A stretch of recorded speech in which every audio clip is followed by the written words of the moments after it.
Si la bourse baisse ou stagne, il y a des fonds négociés en bourse avec option d'achat qui performent.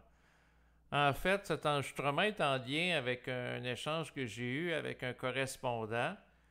Et par rapport aux propos, puis là, je me suis dit que ça peut être intéressant d'en parler à des gens aussi sur le web, c'est que dans la situation présente où il y a des tensions géopolitiques internationales importantes par rapport au conflit entre l'Iran et également Israël, où ils s'envoient des missiles présentement, et par rapport à Donald Trump qui cherche à imposer des tarifs à différents pays dans le monde, vient le contexte politique présent qui va créer de la volatilité, de l'incertitude, à savoir s'il va y avoir un embrasement dans une zone du Moyen-Orient par rapport à l'Irak, pas l'Irak, mais l'Iran et Israël et les pays voisins ou pas. Puis qu'est-ce qui va arriver de la guerre de tarifs que peuvent se livrer différents pays en relation avec la volonté des États-Unis d'imposer des tarifs. Puis il y a d'autres facteurs aussi qui peuvent créer de l'incertitude simultanément. En fait, ce qui est important de comprendre, c'est quand il y a de l'incertitude, il y a des actifs sur le plan historique qui vont prendre de la valeur, comme par exemple l'or. Mais ce qui est important aussi de comprendre, c'est qu'il y a des fonds négociés en bourse avec option d'achat qui vont se mettre à performer. Et bien entendu, l'enregistrement d'aujourd'hui, comme tous ceux que je produis par rapport à l'aspect financier et investissement, ce n'est pas des enregistrements qui visent à être des conseils en investissement. Je ne suis pas conseiller en investissement. Investir en bourse comporte des risques, d'où l'importance de vérifier chacune des informations présentées dans mes vidéos ou dans d'autres vidéos. Voilà la mise en garde d'usage que je peux faire, mais l'élément que je peux dire, c'est que depuis plusieurs semaines, voire plusieurs mois, l'instabilité qui court sur le plan international n'est pas propice à la croissance économique. On l'a vu là, par rapport au SP500. Se rapportant aux 500 plus grandes entreprises américaines ou le Nasdaq 100, à comparer de l'année passée sous la gouvernance de Biden, où on a eu des rendements extrêmement importants. Là, au contraire, depuis le début de la gouvernance de Trump, par sa volonté d'imposer des mesures tarifaires, ça crée entre autres de l'instabilité, une stagnation à un certain niveau par rapport, entre autres, au SP500. En fait, le SP500, si vous regardez à l'écran, il va y avoir du visuel dans la vidéo présente. Bon, ben on parle dans les 6 derniers mois que le SP500 a fait moins 1,12. Et pour ce qui est de la dernière année, 9,31. Donc là, on est loin là, des gros rendements qu'on a eus là, pendant l'année passée, puis l'autre année d'avant, tandis que l'année 2022 avait été une année de correction.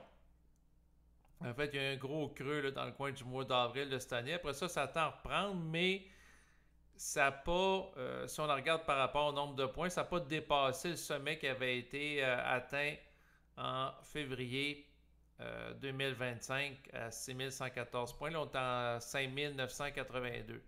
Donc, on est dans un climat qui est en lien avec l'incertitude à différents niveaux. Ça peut être très contrariant. Par contre, c'est de constater qu'en dépit de cette période, il y a des opportunités sur le marché. Dans le sens que quand le marché est stagnant ou baissier, ce qui va arriver, c'est que les fonds négociés en bourse avec option d'achat vont donner une bonne performance. Puis là, ça devient intéressant de bien comprendre la mécanique du produit. Parce que l'idée, à travers mon étude de la bourse, de l'investissement, des actions, des différents produits financiers, c'est de voir, entre autres par rapport au contexte, c'est quoi qui va performer. Je pars du principe que s'il y a des choses qui ne vont pas bien ou performent mal, c'est parce qu'il y en a d'autres qui performent très bien. Et on le voit habituellement à savoir que, bon, quand le SP500, Nasdaq 100 performe bien, bien au contraire, l'or performe moins, tandis que là, s'il y a de la panique, de la crise sur les marchés, les gens sont anxieux, apeurés, bon, ben l'or va se mettre à performer comme étant une valeur refuge pour les investisseurs par rapport à une situation incertaine, ou anxiogènes, et le SP500, Nasdaq 100 vont avoir tendance à baisser, comme on l'a vu entre autres au mois d'avril. Donc, par rapport à la situation, c'est de comprendre les mécaniques économiques. Donc, c'est-à-dire que le SP500, Nasdaq 100, actuellement, vont se mettre à performer quand le taux d'intérêt par rapport à la Federal Reserve, donc au niveau du système bancaire américain, est bas. Donc, si le taux d'intérêt est bas, les gens n'achèteront pas des obligations. Ce qu'ils vont faire, c'est qu'ils vont acheter plutôt des actions, d'aller chercher une plus grande performance. Puis si le taux d'intérêt est très bas, il y a des gens qui vont prendre des risques, être plus spéculatifs, et ils vont investir en crypto. Présentement, ce qui ralentit le site du Bitcoin par rapport à l'investissement en crypto, c'est le fait que le responsable de la Réserve fédérale américaine tarde à baisser le taux d'intérêt. Donald Trump aimerait beaucoup que le taux d'intérêt soit bas rapidement parce que ça va faire augmenter la valeur du SP500, Nasdaq 100 là, probablement par la suite, puis stimuler l'économie pour qu'il y ait un bon bilan économique. Après tout, dans le fond, lorsqu'il a été élu, c'était dans l'optique de favoriser la croissance économique des États-Unis. Par contre, c'est sûr qu'il y a des variables qui ont de l'impact par rapport à ça, comme le taux d'inflation aux États-Unis. Mais en fait, ce qui est important de comprendre, c'est que si le timing présentement ne fait pas en sorte qu'on a une montée parabolique fulgurante du coût du Bitcoin, étant donné que le taux d'intérêt par rapport à la Fédérale Réserve n'a pas vraiment baissé, ben, il y a d'autres actifs qui performent très bien. Comme par exemple, moi j'ai pris le HHIS de la compagnie Harvest, HHIS-C, qui est un fonds négocié en bourse avec option d'achat qui se rapporte à 15 titres de grosses compagnies en vogue là, comme Tesla, MicroStratégie, Palantir. Donc, l'idée, c'est que si le marché est stagnant et plat ou légèrement baissier, ben là, je vais aller chercher plus de dividendes par mois dans cette optique-là parce que c'est des fonds qui, en fait, le fonds HHIS, lui, il va vendre des options d'achat. Donc, l'opportunité d'investissement, à mon avis, pour la période présente, dans l'optique de tirer profit du contexte, ça peut être une optique intéressante à étudier. Si je prends la HHCS, je me suis amusé avec l'intelligence artificielle de ChatGPT, mais en écrivant en texte. Et là, j'ai vu que de communiquer par rapport à l'investissement boursier, plus spécifiquement dans le domaine des options d'achat avec ChatGPT 4 en écrivant, ça permettait de sortir des graphiques et avoir du visuel de manière plus détaillée qu'en discutant d'une manière verbale avec lui. Donc, j'ai été chercher plus d'informations, mais ce qui est intéressant, c'est le graphique suivant qui m'a sorti. Et je pense qu'une image vaut 1000 mots. Donc, si vous regardez à l'écran, d'ailleurs, je l'affiche présentement, c'est que si le marché est plat ou modérément haussier, pour ce qui est du HHIS, qui regroupe des leaders, entre autres, dans le domaine de la technologie, bon, ben, on parle d'un rendement estimé sur un an de 25 et 28% de dividendes. C'est quand même très bon, là. Donc, cover call génère des revenus sans réduire le capital. Donc, c'est sûr, quelqu'un qui en prend, par exemple, 100 000, puis il fait entre 125 000 puis 128 000. En fait, il se ramasse avec, à la fin de l'année, 125 000 ou 128 000. Bon, quelqu'un qui a 28 000 de revenus de dividendes sur un an, ça commence à ressembler à un salaire. Donc, ça commence à être intéressant. En fait, c'est le salaire pour certaines personnes, là, tout dépendant. Mais je veux dire, c'est que l'autre, s'il y a une forte hausse dans l'année, là, vous voyez, ça performe moins bien, entre 10 et 20 de distribution de dividendes. Donc, les dividendes étant des montants d'argent qu'on remet, en fait, que les propriétaires du fonds négocié en bourse remettent aux gens qui possèdent les actions. Bien là, le upside, c'est-à-dire l'inconvénient des options d'achat, c'est qu'il ne prend pas bien les montées. Les fonds négociés en bourse avec options d'achat, ils ne prennent pas autant les montées que l'action d'origine auquel le fonds se rapporte. Donc, le rendement est moins attractif. C'est sûr que naturellement, si par exemple l'action Tesla augmente de 50% de valeur, puis l'autre qui augmente entre 10 et 20% par rapport à Tesla qui s'y rapporte, ben là, c'est sûr que c'est moins, ou 40% qui augmente pendant l'année, puis l'autre Tesla il a augmenté de 80%. Ben là, c'est moins intéressant, là, naturellement, à ce niveau-là. S'il y a des fortes hausses, les options d'achat sont moins intéressantes. Par contre, s'il y a des baisses légères, il y a de 15 à 20% on parle de possibilité de rendement malgré la baisse. Les primes aident à amortir la chute. Donc, l'idée, c'est que si le marché est stagnant ou légèrement baissier, les options d'achat sont intéressantes. Puis, les options d'achat, naturellement, avec des revenus de dividendes, ben, ça permet d'avoir à chaque mois un montant d'argent, un peu comme quelqu'un qui est propriétaire d'appartement et à chaque mois, il touche des loyers. Et plus que de loyers, puis plus qu'il fait de l'argent chaque mois, puis éventuellement, ben, c'est possible que la personne puisse délaisser son emploi salarié qui lui donne un revenu parce que éventuellement la personne peut vivre de revenus de dividendes étant donné que les dividendes, s'il les réinvestit à chaque mois, ben ça fait boule de neige, donc ça s'amplifie, ça augmente, comme lorsqu'on roule de la neige sur de la neige au sol et que la boule devient de plus en plus grosse, il y a un effet exponentiel. Et éventuellement, quelqu'un qui investit dans des revenus de dividendes peut se ramasser avec des revenus de dividendes à chaque mois qui sont supérieurs aux revenus générés par un emploi salarié.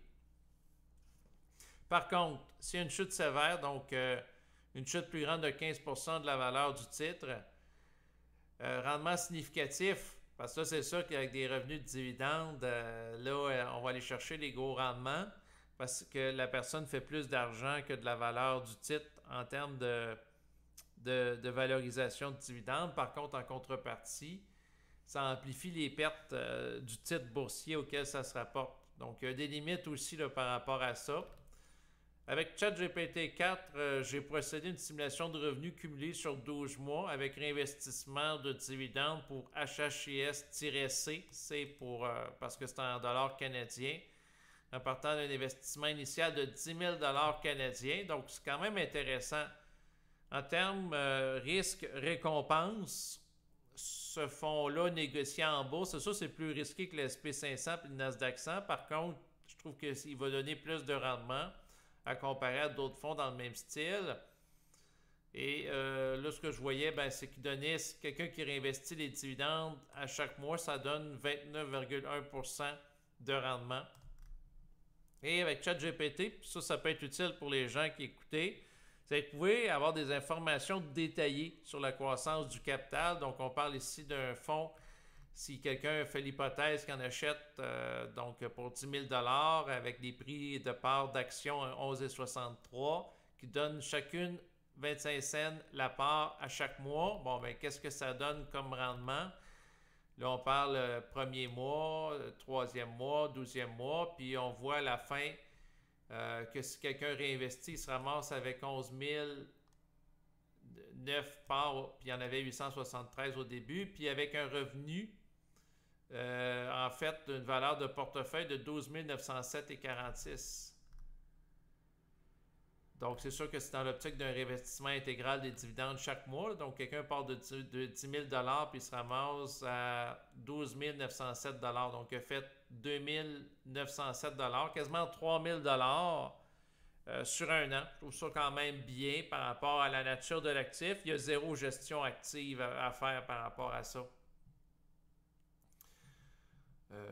Donc, c'est sûr que ça, c'est une dimension que je trouve intéressante dans le sens que pendant l'été présent, ben, moi, je peux me faire bronzer au soleil. Je prends ça relax et je fais tout simplement investir dans des fonds comme là, j'ai investi dans le HHIS puis aussi celui-là qui se rapporte entre autres à Tesla. Tesla qui va surperformer le HHIS selon les informations que j'ai recueillies. J'ai investi aussi sur MicroStratégie qui surperforme dans le domaine avec option d'achat. Pourquoi ces deux, par rapport à ces deux types de titres? C'est tout simplement que pour chacun d'entre eux, ils ont une particularité spéciale. Donc, ils sont un petit peu comme Obélisque qui est tombé dans la potion magique, c'est-à-dire que c'est des titres qui restent très volatiles lorsqu'ils augmentent en valeur, à la différence d'autres actions où la volatilité a tendance à baisser lorsqu'ils montent.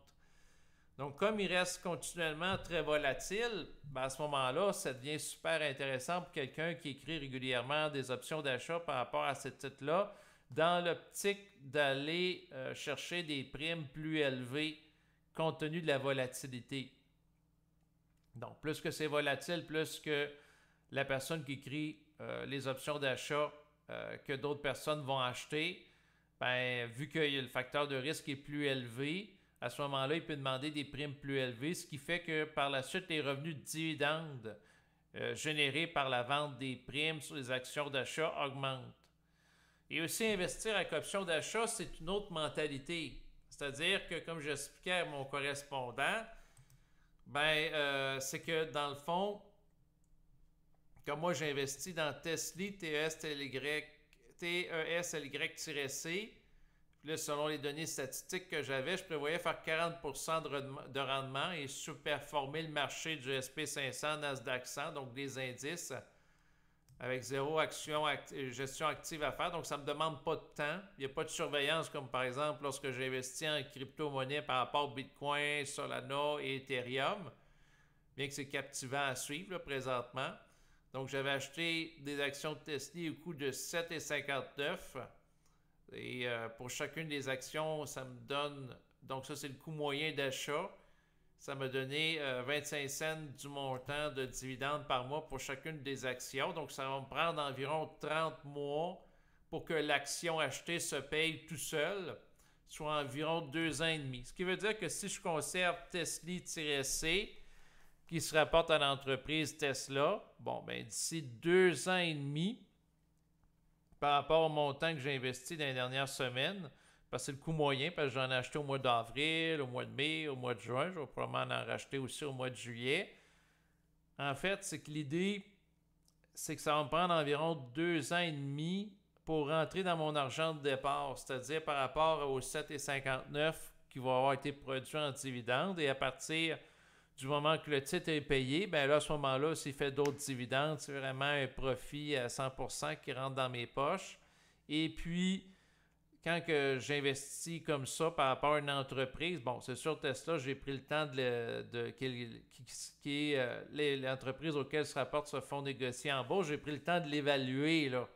Je n'ai pas fait ça au hasard. Bon, Tesla, c'est une entreprise qui est une leader dans le domaine de la technologie par rapport aux autos électriques. Et puis, elle a un marché protégé, dans le sens qu'aux États-Unis, Donald Trump veut imposer des tarifs de 100% pour les autos électriques qui viennent de la Chine.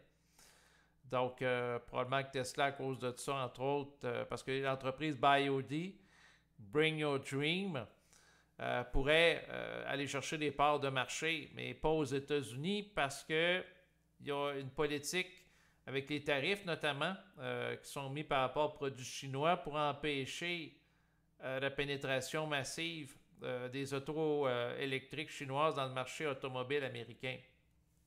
Donc, j'ai zéro crainte par rapport à ça. Sinon, Tesla, présentement, c'est une entreprise en vogue. Et j'ai l'impression que c'est une entreprise qui vaut au-dessus d'1 milliard de dollars. Donc, je n'ai pas l'impression qu'elle va faire faillite d'ici 2 ans et demi.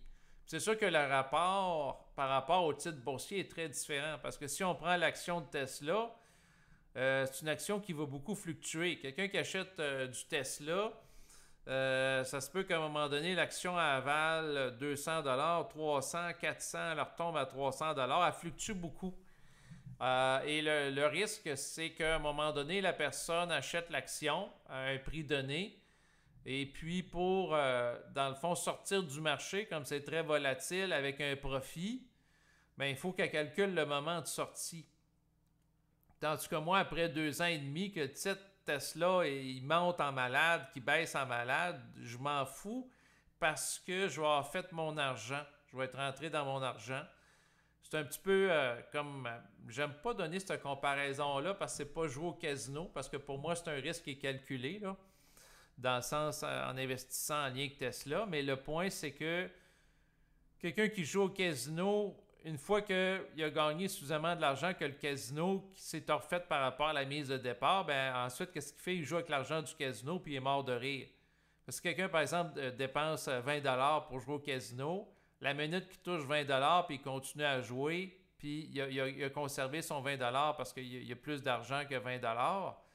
Bon, ben à ce moment-là, ben, le reste du profit, s'il y en a un qui fait, ben, ça va directement dans ses poches, puis ça n'affecte pas le montant de départ. Donc, il ne perd pas d'argent dans un sens.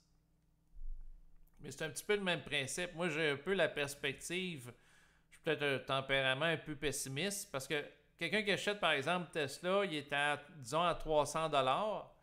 Bon, il monte à 400, la personne est enthousiaste. À un moment donné, la personne a un coup dur, il faut qu'elle retire l'argent parce que, bon, elle a un accident automobile, il faut qu'elle s'achète une auto neuve, il faut qu'elle encaisse le montant de l'action que, par exemple, elle a placé dans un compte CELI libre d'impôt.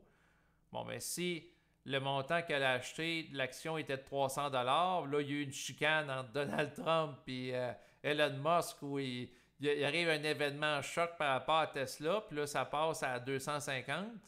Là, elle liquide l'action parce qu'il y a un contexte qui n'a pas le choix. Puis par la suite, ça remonte à 350 un peu plus tard. Elle va probablement être très contrariée. Tandis que moi, il n'y a pas de stress par rapport au mouvement, au moment de sortie, une fois que l'action est payée. Donc, si l'action de Tesla, elle tombe à 250, si elle monte à 350 ou 450 ou peu importe, une fois qu'elle est payée d'ici 2 ans et demi, par rapport au fonds négocié en bourse avec option d'achat qui s'y rapporte, zéro stress de ma part. Donc, c'est une autre façon d'appréhender les actions, d'investir avec des fonds négociés en bourse, puis la bourse aussi. Parce qu'il peut être stressant, ben, c'est le moment d'insertion, au moment auquel on achète, puis au moment auquel on sort. D'ailleurs, par rapport à Tesla, dans les derniers jours, il y a eu une chicane entre Donald Trump et Elon Musk. Puis là, ils se sont envoyés des insultes sur les réseaux sociaux. Puis là, ça a fait baisser la valeur du titre de Tesla. Moi, en investissant dans Tesla, naturellement, je la baisse. C'est à peu près 15%. Je l'ai vu. Mais mon rapport est différent de l'investisseur qui cherche la croissance puis le gain en capital. Donc, l'investisseur conventionnel, traditionnel, classique, que lui, il achète quelque chose à un prix A, puis il veut le vendre à un prix B pour faire un profit, il va trouver ça stressant si les deux chicanent. Tandis que moi, s'il se chicane, puis que le titre se met à baisser, puis il perd 15% de valeur, moi, je regarde ça d'un autre œil, parce que ça veut dire que si le titre va mal, en ayant une baisse, comme j'expliquais tantôt que le graphique, si la baisse par rapport à un titre, c'est disons, ici on l'a avec HHIS, mais c'est la même réflexion qui se rapporte à Tesla aussi. Bon, baisse légère de 15 à 25%. Ben, qu'est-ce qui va arriver? C'est que je vais aller probablement avoir des dividendes d'une manière plus importante dans le mois. D'ailleurs, le mois d'avril qui avait été très tendu, 2025, où il y avait une baisse, entre autres, du marché qui a eu cours, entre autres, vers le 9 avril 2025. Bon, ben, ce mois-là a été très payant pour moi parce que par rapport à Tesla, ça m'a donné un rendement d'environ 5% pour le mois d'avril de dividendes par rapport à la valeur du titre que j'ai acheté. Ensuite, le mois de mai, 3%. Donc, mais là, si le mois de juin, à cause de la chicane entre Musk et Trump, ça a fait des gens qui se sont mis à acheter des options d'achat en payant une forte prime à cause de l'instabilité que ça a généré. Peut-être que je vais me ramasser à la fin du mois avec un dividende de 4 ou 5%, on verra bien. Donc ça devient... Quand ça va mal, pour certaines choses, c'est intéressant, mais si j'investirais dans Tesla, je serais stressé en achetant l'action. Mais là, en achetant le fonds négocié en bourse avec option d'achat, la perspective que j'ai sur la situation est très différente. Fait que c'est un aspect aussi qui est intéressant avec les fonds négociés en bourse avec option d'achat. C'est qu'il y a moins de stress par rapport au moment d'entrer sur le marché puis de le sortir du marché par la suite. Bon, par rapport aux fonds négociés en bourse avec option d'achat, Bon, c'est sûr que c'est pas le genre de choses qu'on a appris à l'école, au primaire, au secondaire, ou même les gens qui ont fait des études au cégep ou même à l'université. C'est des choses, à part peut-être des gens qui ont fait des études spécialisées dans le domaine de la finance, mais c'est des choses qui, ça vaut la peine, je pense, d'étudier d'une manière autodidacte. En fait, pour en avoir une compréhension claire, bien vulgarisée. Malheureusement, la vidéo est en anglais, sauf que je la trouve quand même très intéressante.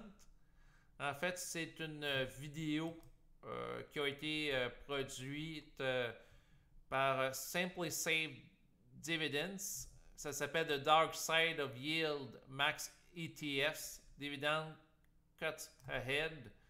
En fait, la vidéo explique bien c'est quoi des dividendes. C'est très bien vulgarisé. Peut-être l'écouter avec des sous-titres si vous avez la difficulté avec l'anglais. Je sais que c'est très technique.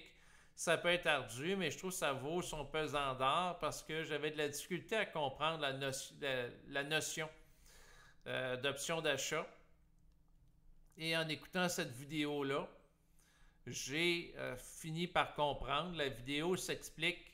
En fait, la vidéo, bon, le but de la vidéo, c'est d'expliquer c'est quoi les options d'achat, puis parler de la façon que procède l'entreprise Yieldmax, mais ça vulgarise très bien la notion d'option d'achat, en s'appuyant entre autres par rapport à QLD, qui est un fonds négocié en bourse avec option d'achat se rapportant au Nasdaq 100 Globalix, qui ont un document de présentation. Je mettrai d'ailleurs le lien web s'y rapportant ainsi que les autres liens web auxquels je fais allusion en bas de la vidéo présente. Et on explique c'est quoi une option d'achat. Et on explique le processus que si, par exemple, quelqu'un... j'ai pris des notes assez techniques, mais comme je vous l'explique depuis tantôt, ça vaut la peine de s'y mettre au moins une fois dans sa vie si c'est le genre de produit que vous voulez étudier plus en détail pour comprendre comment ça marche.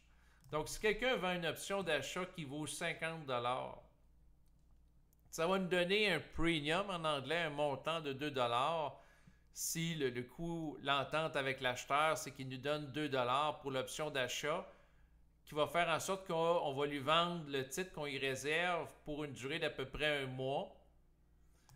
Donc, à ce moment-là, si l'action qui vaut 50 $ stagne pendant la période du mois, puis on a un 2 $, ben, on n'a pas fait de gain sur la croissance de la valeur de l'action, mais on a fait un gain de 2 $, ce qui fait qu'on surperforme le marché, parce que le marché était stagnant pendant le mois.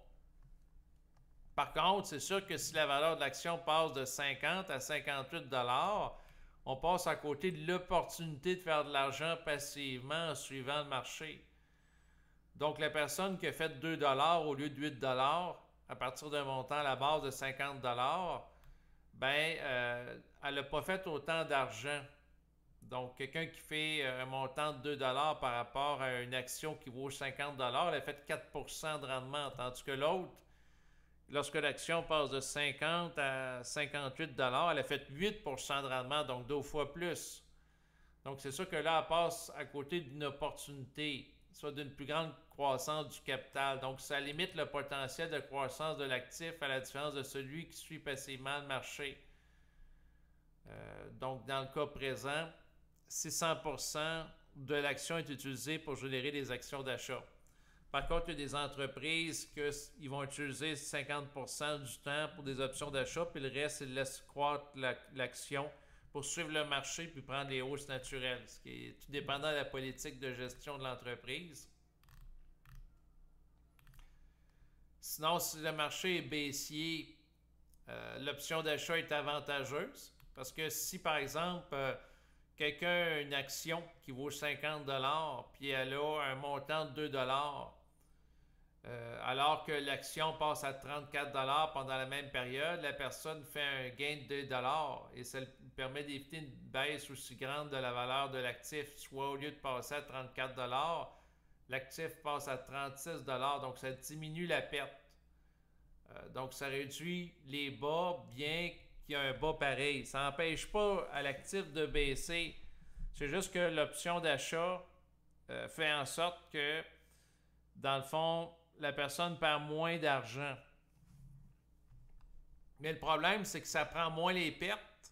Quand c'est stagnant, la personne fait de l'argent, sauf que ça prend moins les hausses aussi. C'est ça un peu le drame. Donc si, par exemple, on prévoit une hausse fulgurante parce que le taux d'intérêt va se mettre à baisser, puis là, c'est annoncé par la Fédérale Réserve à une date donnée, la personne est massivement investie en options d'achat alors que le marché se met à être haussier d'une grosse secousse, comme augmenter de 11% ou des choses comme ça, ben là, la personne passe à côté de ça, là. Fait que c'est sûr qu'il y a des limites par rapport à toute chose. L'important, c'est d'en être conscient avant d'investir par rapport à des options d'achat. Donc, c'est de voir aussi, parce que là, dans la vidéo auquel je fais allusion, il a fait toute une étude détaillée. Puis c'est sûr que sur le plan historique, ça limite les baisses, mais ça limite les hausses. Puis comme il y a plus de hausses puis de baisses en général par rapport au SP500 puis Nasdaq 100 dans les dernières années, ça fait en sorte que la personne va moins chercher de rendement que tout simplement d'investir dans des actions de croissance. Par contre, l'idée aussi du concept d'option d'achat, c'est comme j'expliquais tantôt, après un certain temps, le titre se paye tout seul. Et au lieu de, comment dire, d'attendre à un moment donné dans un futur X qu'on ne sait pas quand qu'on va décaisser ça, ben la personne encaisse progressivement de l'argent. Ce qui fait en sorte que si quelqu'un investit massivement en bourse, puis disons que dans, je sais pas moi, dans 5 ans, il y a un méga crash boursier au moment où la personne est supposée de prendre sa retraite, puis si tous les indices sont dans du moins 30 par rapport à des actions conventionnelles, puis là, la personne retire à perte, ça va être très contrariant. Tandis que si une option d'achat en réalité qui donne des dividendes, c'est comme si un peu on décaisse progressivement l'argent. Ce qui fait que l'argent qui est reçu à chaque mois en termes de dividendes, c'est comme si on amortit le produit, puis on n'a pas à le conserver à long terme. Parce que quelqu'un qui investit dans MicroStratégie, pendant la période faisant suite au halving de 2024 en lien avec le Bitcoin, c'est un des titres les plus performants, sans équivoque, sans aucun doute. Sauf que le problème, c'est que lorsque le Bitcoin va se mettre à baisser, s'il y a un cycle baissier qui vient, ce que j'ai l'impression qu'il risque d'arriver, ça se peut que MicroStratégie, l'action, perde 75% de sa valeur. Donc, quelqu'un qui, dans quelques mois, veut retirer ça, puis là, il fait moins que 75%, il va être très contrarié par rapport à tout le rendement qu'il a fait, puis qu'il n'a pas vendu l'action à ce moment-là. Tandis que si la personne encaisse à chaque mois des dividendes en achetant un titre comme MSTE, en lien avec C en lien avec MicroStratégie, ben, elle encaisse progressivement l'argent. Donc, dans un sens, si elle rentre dans son argent aussi, c'est moins pire par rapport à la somme investie à la base. Fait que c'est une autre façon de penser, une autre façon de voir. Donc, j'espère avoir été clair par rapport à ça. Sinon, je voulais vous parler d'une petite expérience que je fais présentement. C'est-à-dire que j'ai écouté une vidéo, c'est une youtubeuse qui s'appelle Victoria Media. Je mettrai le lien web en bas. Puis là, elle parlait d'un fonds négocié en bourse avec gestion active qui va surperformer le SP500 et le QQQ, c'est-à-dire un fonds négocié en bourse qui se rapporte au Nasdaq 100 avec gestion passive. Puis là, quand on regarde les chiffres, en effet, c'est impressionnant. Le titre est drôle, là, c'est Granny, G-R-N-Y. Donc,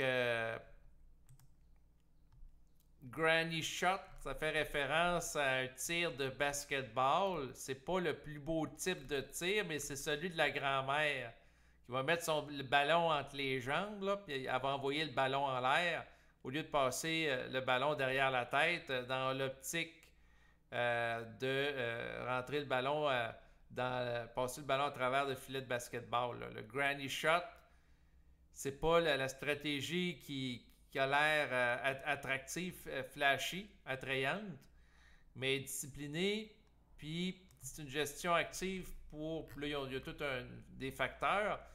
Là, j'ai fait des vérifications. C'est tout nouveau comme fonds. Là. Elle en parle, puis elle présente ça comme étant une panacée, parce que oui, depuis ici, les derniers mois, ça surperforme le marché. Si on regarde le SPY 20,79, l'autre QQQ 27,55, mais l'autre Granny 32,20% de rendement. Ça va chercher plus, sauf que il est encore récent comme produit. Je l'observe, je regardais les 6 derniers mois, il a fait 2,68, il a fait du positif, puis le SP500 faisait du négatif. Comme tu vois, voyez-vous, moins 1,12. Puis là, il faisait 2,78. Il y a un potentiel intéressant. Je me suis pris en note à suivre. Probablement, je vais aller revoir là, dans 6 mois. Sinon, dans les fonds que je trouve intéressants, il y a GlobalX par rapport à, ça s'appelle GLCL, GlobalX Enhanced Gold Producer Equity Covered Call ETF. Donc, c'est en lien avec l'or. Et en fait, l'idée, il y a un effet de levier de 125%. Donc, ça amplifie par rapport à la valeur associée au fonds négocié en bourse qui se rapporte aux producteurs d'or de 125%. Puis c'est avec option d'achat. Donc, c'est sûr que je suis plutôt confiant. Pourquoi? Ben, si on regarde le graphique suivant par rapport à la valeur de l'or, certes, l'or a connu des montées historiques dans les dernières semaines, mais j'ai l'impression que c'est pas fini. Pourquoi? Parce que les États-Unis vont être probablement obligés de sortir la planche. En fait, ils n'auront pas le choix de sortir la planche à billets parce qu'ils ne sont pas capables de payer leurs dettes. C'est aussi simple que ça. Fait que là, s'ils injectent massivement de l'argent dans le système financier, qu'est-ce qui va arriver par la suite? La valeur des actions va se mettre à augmenter comme par magie, la valeur de l'or et aussi du Bitcoin. Et tous les actifs qui sont corrélés à ça, comme par exemple ce fonds-là avec effet de levier, risquent aussi d'augmenter. Donc, c'est l'hypothèse que je fais. On verra bien. Donc, c'est ce qui va compléter maintenant cet enregistrement. Il portait entre autres là, sur les fonds négociés en bourse avec option d'achat. Je vous remercie de votre écoute et je vous dis à bientôt. Au revoir.